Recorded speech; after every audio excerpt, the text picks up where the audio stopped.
Dans 100 jours, le Tour de France 2023 s'élancera d'ici de Bilbao pour une boucle de 185 km. Pour l'occasion, élus, directeurs du Tour et cyclistes locaux ont réalisé une visite nocturne de la ville. Plusieurs monuments ont endossé la couleur du maillot jaune. Même le mythique San Mamés, stade de l'Athletic Bilbao, a délaissé quelques minutes ses rayures rouges et blanches. C'est une reconnaissance de la passion que nous avons ici pour le cyclisme, une chance de montrer au monde comment Bilbao a changé en bien. Les négociations entre Bilbao et le Tour cycliste ont débuté en 2016. Au final, le Pays basque recevra 3 étapes, 12 millions d'euros d'investissement répartis entre le gouvernement basque et les grandes villes.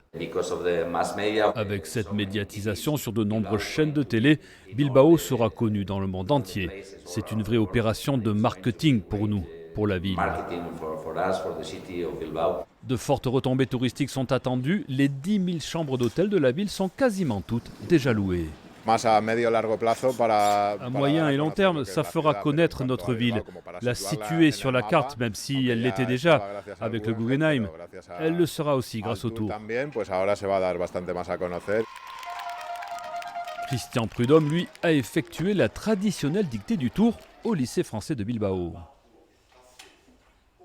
L'étape inaugurale, virgule, l'étape inaugurale. Là, c'est pas simplement s'intéresser au Tour, c'est s'intéresser à la langue, à la culture, faire en sorte que les gamins, quand ils vont rentrer chez eux, bien sûr, ils vont parler du Tour de France. À leurs parents, qu'est-ce que tu as fait aujourd'hui? On a fait la dictée du Tour. Donc ça fait vraiment partie de ce qu'est le Tour, d'être complètement ancré dans les régions, dans le territoire, en effet. Oui. Les cyclistes et la caravane du Tour de France sont attendus à Bilbao le 1er juillet prochain.